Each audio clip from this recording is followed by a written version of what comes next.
Strictly my opinion. I got to go to the library again. She's also a foodie, which is great. Oh wait, they told us the plan. The furnace is on. Crap. We don't know that because we don't know it. Ta-da, they're gay. I'm probably Inej. He is the plot device. Hi guys, welcome back to another Nerd Rants video. We are here to talk about another book series. Yay! I'm actually reading more and it makes me so happy. I'm actually getting more of these out.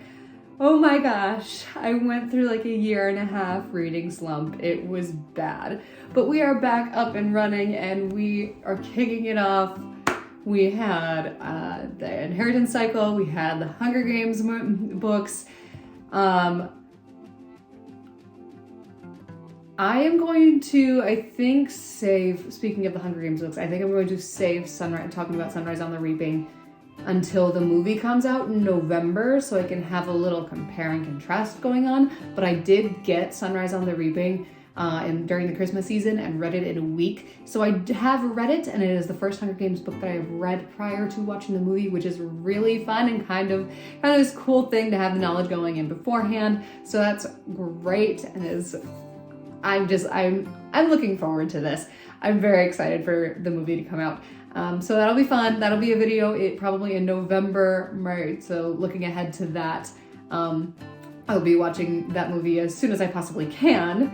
And then we'll give you a video after the fact comparing the book and the movie and how they changed things and whether they were good decisions or not. In my personal opinion, strictly my opinion. Okay.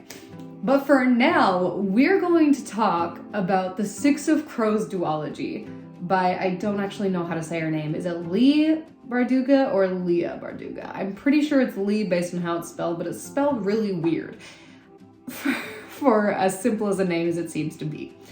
Anyway, if that is the wrong pronunciation, feel free to correct me in the comments.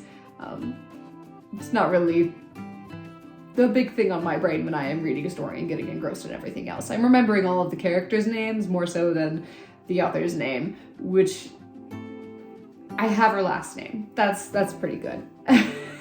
Anyway, I read the Six of Crows duology. No, I have not read any of the other Grishaverse. Yes, I did watch the 2 seasons of the Shadow and Bone show before it got canceled, where they kind of mashed the Shadow and Bone trilogy and the Six of Crows duology together. And I was intrigued by that and the world that was set up in that and all of those kinds of things. And I was definitely more attached to the Six of Crows characters, which it seemed like most of the show fandom was anyway. So I was more motivated to read Six of Crows than I was Shadow and Bone. And then my brother's girlfriend was getting rid of a bunch of books because she was moving apartments. And naturally, as the bookworm of the family, all of the books that she didn't want were vetted through me before they were given away. And Six of Crows was one of them. So naturally I went, yes, I have been wanting to have an opportunity to read this. And so I got Six of Crows for free. And then I started that after I finished Ballad of Songbirds and Snakes, finished that right before Christmas, the week before Christmas, so got Sunrise on the Reaping and read that in the interim while I figured out how to get Crooked Kingdom. I ended up having to get it from the library, which I got to go to the library again. It was like coming home a little bit. Anyway, so then I got Crooked Kingdom from the library and proceeded to read that in about 2 weeks because life has been a little bit crazy with everything getting back into the swing of my husband being at school and me being back to work every day of the week instead of like 2 or 3 like we were it felt like the entire month of December. But yeah, so getting back to the swing of things, it took me about 2 weeks to finish Crooked Kingdom, week and a half. But I am in love with the characters of this series. Barduga does such a wonderful job of having such a diverse variety of characters and them each having their very specific characters, and they're all very different from each other, and she does it so well, especially jumping between the different perspectives of it.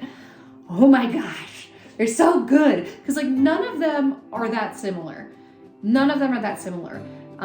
There might be little similarities between them, like Wylan kind of by the end of the series has become Kaz's little apprentice, and so he has little moments of whatever else where he shows similarities to Kaz, but he is a very different person from Kaz. And just like there's little similarities between them, but overall they are very different people, and it is very clear. And I love that, especially with that different jumping between the different voices of the characters. It's very distinct because we have Matthias, who is greatly religious and has this internal conflict happening about Nina, and we have Inej, who is also greatly religious, but in different things. He has his God and she has her saints, and she having this internal conflict about her morality more so than any one person specifically. Like Matthias's thing is a very like this specific person mostly, like it extends to the rest of the Grisha, but it's Nina specifically that he has all this conflict about, especially in the first book, and then it stretches beyond that, and then Inej is just like my morality, like who I am as a person, and I hold on to being a good person even within the life that I created. It's like, will my saints forgive me for this? And it's again one aspect of their character, but like the core of their characters, like how Matthias is religious and has this conflict about Nina, and Inej is again very religious and trying to protect her soul and to some degree save Kaz's soul, because he saved her, and I think to some degree it's like she wants to save him, but in a different way, because she believes there is good in him. And then we have Jesper, who is a gambling addict, and portrayed as very ADHD, but like he has fierce loyalty to his friends, but at the same time he is a bit of a drunk and a bit of a gambling addict, and that puts his friends in danger, because he gets himself into situations where he becomes unreliable because he is really indebted to someone to the point where they're threatening his life or he's inebriated. Mostly the first one.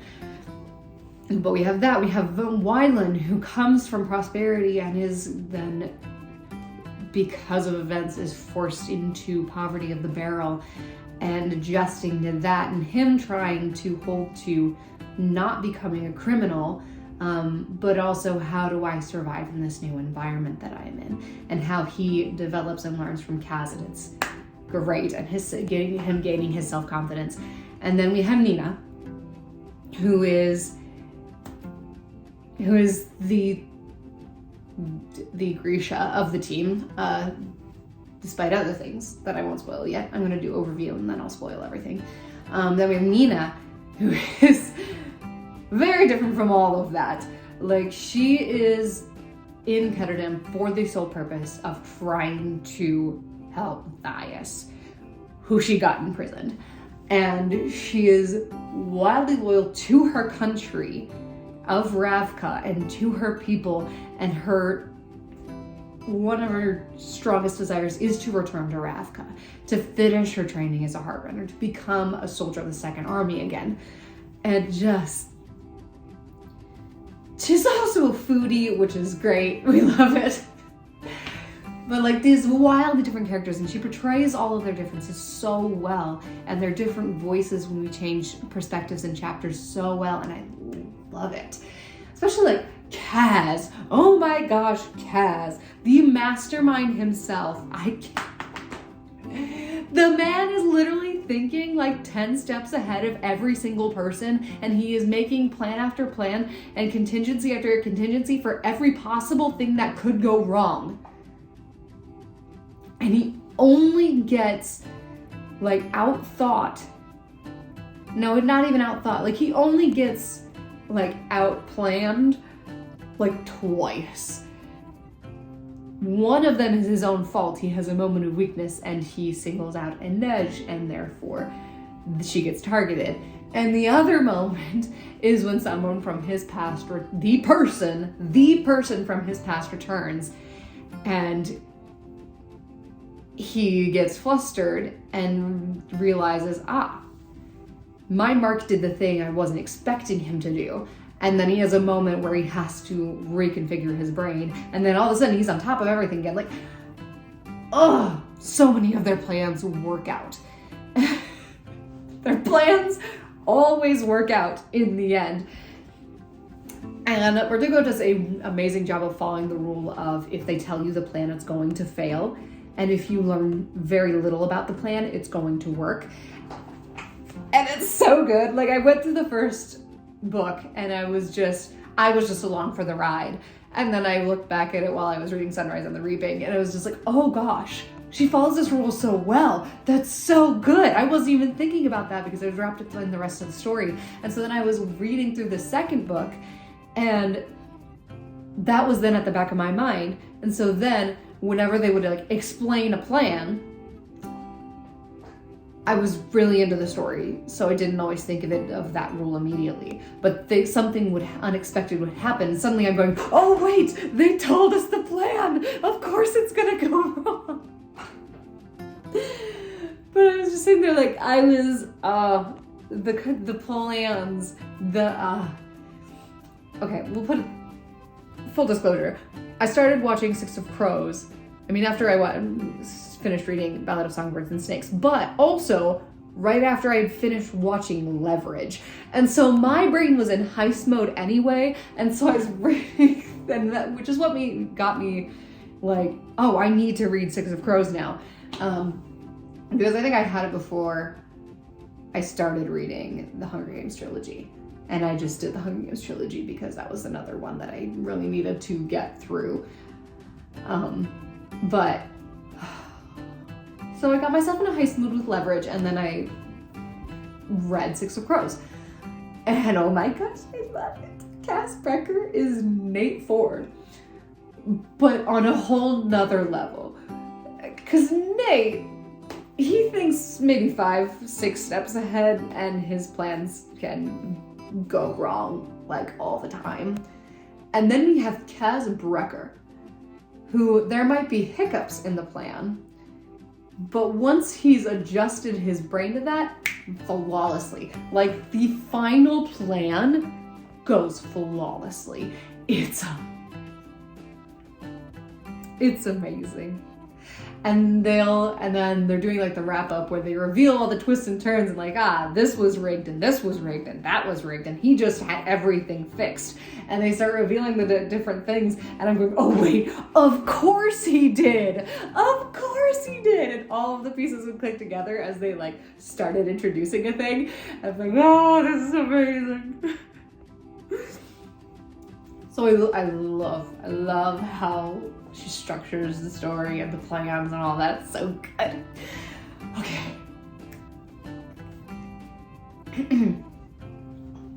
I think that's really all the spoiler-free stuff that I have to say. I love the characters, and I love like the world we're in, and I love like the plot, yes, but specifically the planning process and execution of Cass Brecker. It's nuts, which I guess kind of is the plot. Or would we call this the story? Because I reiterated at one point that I think story and plot are different. So the plot, I think, is the thing they're trying to steal, or the person they're trying to discredit. And then the story is how Kaz's plans play out. That's the distinction I'm going to make. So I love the story of this. The plot is good too, but I love the story of it and how Kaz's plans play out. It's so good. Okay, spoiler things. First of all, world building of Fjerda. Absolutely love it. I love all how they get the team together. I love that things start going wrong immediately and they get found out and attacked, and then even then Cass has a plan and a contingency for that and just immediately bring us into that. And I also love how we start with a job. Like, we start with Cass and Jesper on a job and immediately get to see what Cass and Inej's characters are like, and a little bit of Jesper too, but not quite as much because he doesn't need to be utilized as much in that. And then we jump into the rest of the plot, and we're just going. And from the get-go, things start going wrong. And Kaz like, okay, the entire boat ride to Fierda, he's trying to be like, okay, how do we make this work? If Inej can't climb, what the heck are we gonna do? Because again, we get a little bit more we get the information about the plan that goes wrong. The information we get about the plan and the ice court job are the aspects of the job that go wrong. Like climbing the furnace chimney. The furnace is on. Crap. Looking for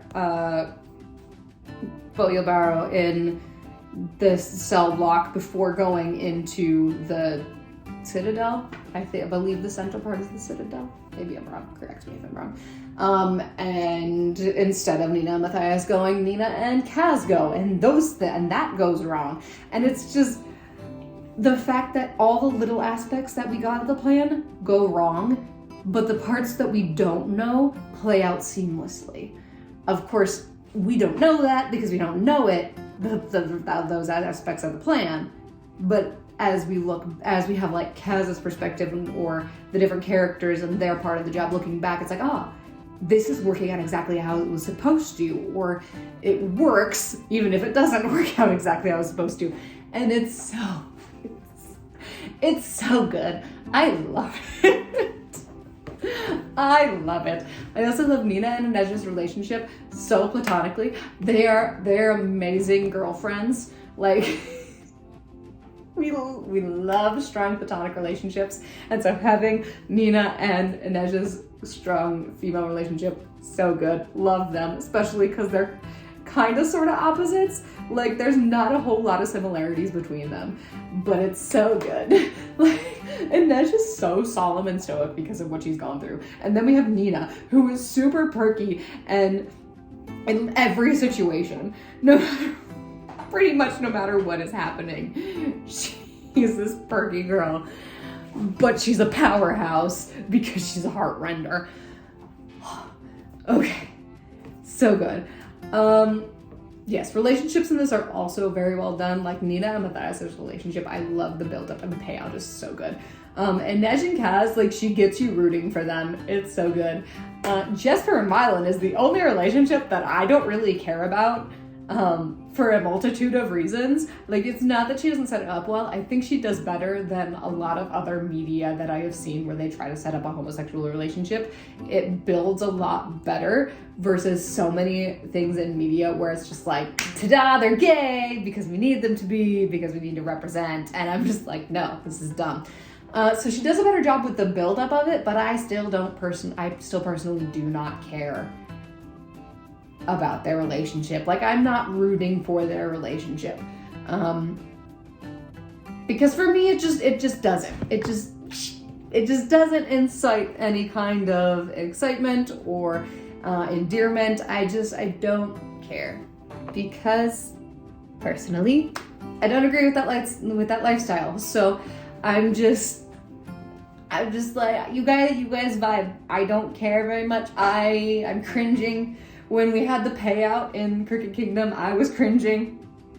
I was cringing bad, guys. Like, I can't with homosexual relationships. I will never badmouth you guys. I will never badmouth you guys. But I will cringe. I might cringe.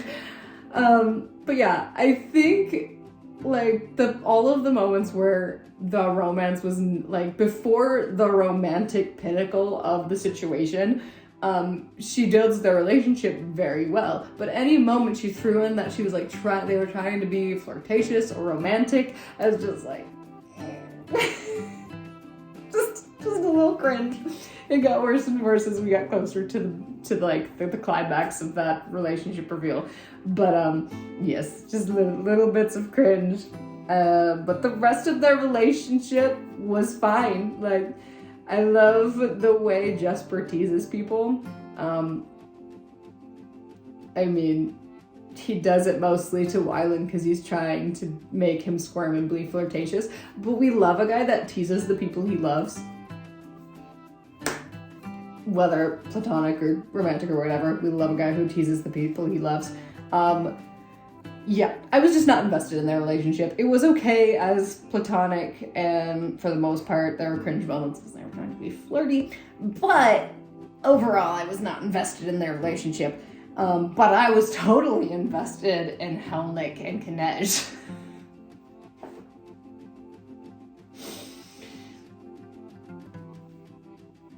Don't come at me, please. Anyway. This is derailed, and I'm sorry. Sometimes when I derail, I get like borderline offensive, so I'm gonna try and reel this back in before I get going too far. Anyway. Relationships, good. Even like the relationship between Jesper and his father, when his father comes in to the situation where Jesper is so desperate to protect him and to protect himself that he lies to his dad and the others help him do it. So I love the found family aspect of their group where they're just like, no, we will lie for you. We will protect your father from the truth. We will protect you from telling your father the truth. And they just jump in to do that, which is fun. We love supportive people, even though in this series it's all in morally horrible things. Yeah. Relationships, good. I don't know, I can't really think of any more major relationships that show up. There's all of the secondary relationships that pop up with characters that aren't, like, fixed in the series and showing up all the time. Very good. Like Nina with the Grisha she encounters, and Matthias with the Driscoll, both before his betrayal and after, when the ice court job is over. Love those relationships. Yeah, we have the character of Quay, Bolivar's son, who probably gets the least development of everyone there, and so he's a little bit meh to have on page. So yeah, Quay is a little meh. I could take or leave Quay. He's really just the instigator of the plot.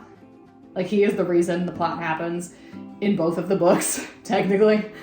So he's important for that purpose, but as a character, he's probably the shallowest of them all, because he gets very little development, and we don't get his perspective on anything, so we don't get any internal monologue, and so that's makes him a little flat to read. But beyond that is fine. Which could actually work, because for like most of, well, specifically for Kaz, he views him as the prize and the way to get money. Doesn't really view him as a person. Nina and I keep calling him Helvar. Nina and Matthias, for most of book one, view him as a threat that needs to be eliminated. I think Inej is the only person that sees literally everyone as a human being, except maybe Dunyasha and Vanek after she's been kidnapped. Everyone else she views as a human being. And so to some extent can pity and empathize with them, which we love her for it. I feel like personality-wise, if I was anyone, I would probably be Inej. Because I'm just like, it takes a horrible monster of a human being for me probably to stop viewing them for any amount of time as a human being. I try to view people as human beings no matter the atrocities they have committed. So I think I would probably be an Inej character if I was any of them. Cause yeah, she's quiet, her whole thing is disappearing and gathering information, and yeah, I'm probably Inej. Anyway, yeah. Good relationships, good character development. Goes a little flat, but that's fine. He's secondary and he's like the plot device. He is the plot device. Okay. We love the ice court job. We love the escape plan. We love the humorous scenes of them talking about what they would do if they all died and became ghosts. We love them just driving out of the ice court in a tank and through Gerholm. Yeah, Gerholm in a tank. It's great. Biggest plot twist of the story, though, is when Nina ends up taking Parem, something they have been actively trying to avoid this entire time, with getting Jur. The whole goal is to get Jur to Parem, this superpowered not accelerant. It's basically Grisha steroids and very addictive. So the goal is to get that off the market, or at least I think that's the goal. And so trying to, just like Nina's whole thing is like, I can't, this is awful, what are we doing to this? And then it ends up taking Parem in the end to save everyone's life. And then we have her going through withdrawal in the second book, which is cool. We love it. And all of the unforeseen consequences of surviving Parem and like breaking free of it, where she becomes like she becomes a necromancer more than a healer or heartrender, which is really cool. She controls dead human matter, which is really fun. And how she discovers that, it's just so cool. Just controlling bones, and then eventually controlling corpses, and then controlling dead skin cells in order to fake a plague. The development of that was really fun, and her doubt over being whether she is like even a Grisha anymore, and then embracing this power but still questioning her like old identity of being a Grisha, but then getting accepted by Zoya at the end, like, you are welcome to come back to Ravka and be a soldier in the Second Army. That is what you are. And it's, love it. I love it. Anyway, yes, so good. I like Perfect Kingdom too. I'd like to explore Ketterdam a little bit more. And having like the twist where Pekka Rollins shows up and joined with Venek, and then all of the gangs are teamed up against them. And so raising the stakes to darn near impossible, but not for Kasbrecher. And the plan is insane. And just everything to the last minute detail goes, for the most part, except, Jesper not being able to shoot by eye of sight, but just with his fabricator powers, just goes the way it's supposed to. And Ash gets attacked by Dunyasha, but I feel like that was probably intended because she's on the roof. They knew this would happen. Dunyasha has a brutal death. We love it. Crazy, sadistic assassin. Anyway, I enjoyed it so much. I love the reveal, all the revealing going on in the last couple chapters of of Crooked Kingdom, where they're just like, oh yes, Kaz did that. Kaz also did that. Kaz faked a plague. Kaz faked the Council of Tides. Kaz faked Dime Lions to kidnap Wylan and beat the crap out of him so that he would confess to his father a false plan so that Venek would think he knows what was going on, and only for him to discredit himself. It's so good. We also have the Shu Kurgad soldiers in this, which could be cool to have had more time with because they are fabricator enhanced soldiers. Actually, on Jur to Parem, fabricators enhanced soldiers, so they have wings, they have super strength, they have metal plating under their skin. Very interesting concept. And the way Bardugo introduces her books with like a random character starting the story and kind of in showing us the plot before we actually know it's the plot. It seemed like they had a bigger role to play, but they ended up not really having that big of a role to play, which was a little sad. Because, like, we introduced Jur Parem in the first book, and that was, like, the entire driving force of the plot in that one was getting the guy who made it, getting him away from the Fjerdans, and all of that. And in this one, we start with that, and then they don't play a huge role. Like, it was a good start to the story, but also they didn't play a huge role. But that's fine. That's fine. It's totally fine. Because they were still cool, and the plot was still awesome. And I'm still really from all of the things. They're like, oh yes, Kaz just did this. Like, Kaz single-handedly beats his way into power in the dregs. Like, he beats his way into causing a mutiny or staging a coup, basically, without anyone's support before he enters the building. And by the end of it, he has everyone's support. And he is, like, literally kicking his old mentor / boss out the door. It's not... Yes, he's insane. He is slightly insane, but we love it. Okay, that's pretty much it. I'm just raving about the plans and how all the intricate details fit together, and all the characters are so well done. And that's really all I have to say, because there's so many details and there's so many things that I really couldn't cover everything in it. So we're gonna talk about the endings for all of the characters. Oh my gosh! I accidentally spoiled for myself that Matthias died. Like, I knew that ahead of time. But I was still not prepared for the death scene to be as sad as it was. I was not prepared for all of them saying goodbye. Like, when Nina left, oh my god. This is the closest it has gotten me to crying in a while. I don't cry super easily, but when I do, a lot of the times it's like a movie or a book, because it's like that's how I like to let all the emotions out when I am watching or reading things. So I got very teary-eyed when Matthias was dying, because Matthias and Nina are probably my favorite characters.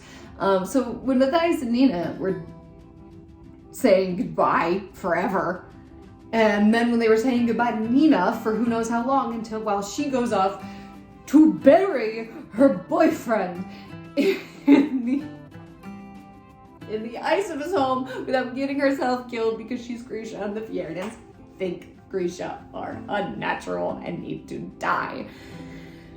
So that was really specifically Inej and Nina saying goodbye, because they are a very close relationship and we love it.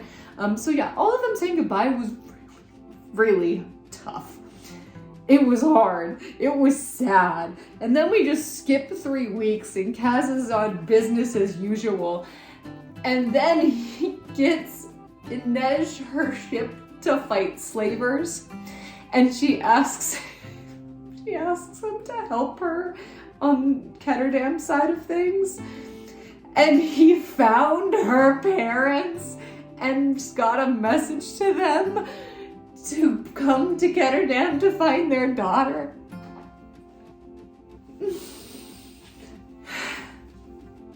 One thing I noticed, I think the only couple that got a happy ending were Wylan and Jesper, because now they're running the next empire together.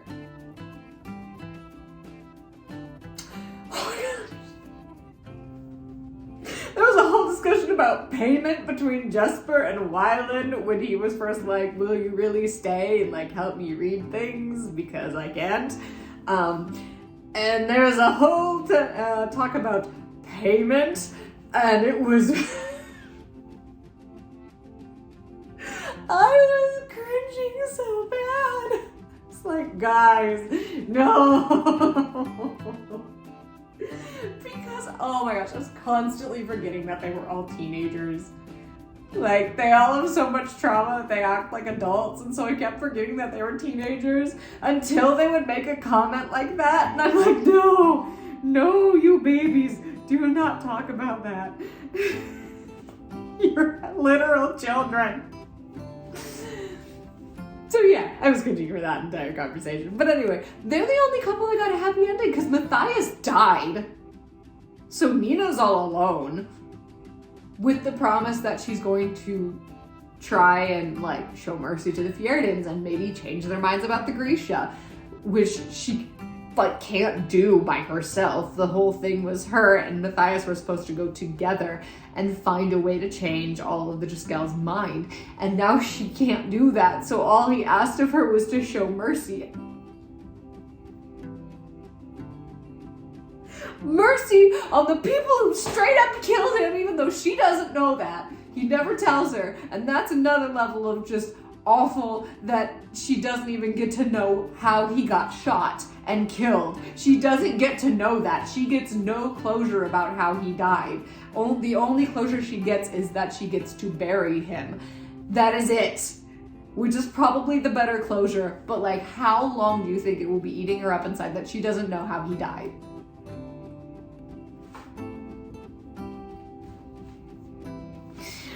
So yeah, they did not get a happy ending. They didn't. They just didn't. Nina will be depressed and more traumatized for the rest of her life, and probably eating herself up inside because she doesn't know how he died. He just came to her and was bleeding out, and like, she was sitting on a boat. She could have gone after him. All of these questions. Like, poor Nina's gonna be suffering for the rest of her life. This is just awful. So they didn't get a happy ending, and I don't even know if I would qualify what Inej and Kaz got as an ending. Like, I was... like, yes, to some extent, it's like, oh yay, like, their relationship is not dead. She's still gonna return to Ketterdam. She wants a partnership with him. She asked him to meet her parents. Like, they held hands. There's so much hope, but at the same time, the book is over, and I don't get to know what the heck happens next. So they don't even get an ending, in my opinion. So anyway...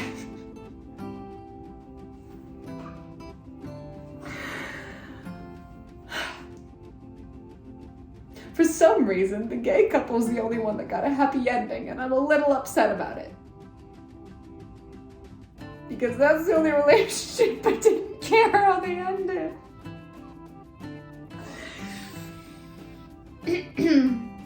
Anyway, I'm fine. We're fine. It's okay. I'll get over it.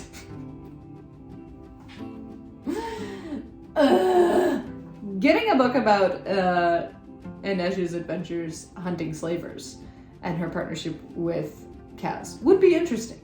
I think that would be interesting. The rest of the characters, like, their stories have ended, they're closed out, they're off, but Kaz and Inej, their stories could go on, and I would not be against reading that and seeing where Inej's mission goes and how Kaz is able to help with that and that kind of thing. That would be kind of fun. But anyway,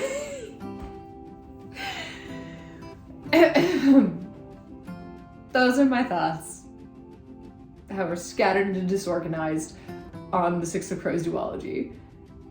Feel free, please do, continue the conversation in the comments. Favorite moments, favorite characters. Do you strongly disagree with me about Jesper and Wylan? Easily could be. Do you want more of the Kinej story, since we didn't really get an ending? Especially since Kaz basically owes the Council of Tides a favor at this point. Because he faked their identities and kind of screwed them over and refused to be like, Quay is still alive, because the whole point was that he died so no one would follow him. But I think that could be interesting. Let me know what you guys think. Yeah, those are my thoughts. Drop yours in the comments. I post videos on this channel on Saturdays and on my audiobook channel on Thursdays. I'll see you guys next time.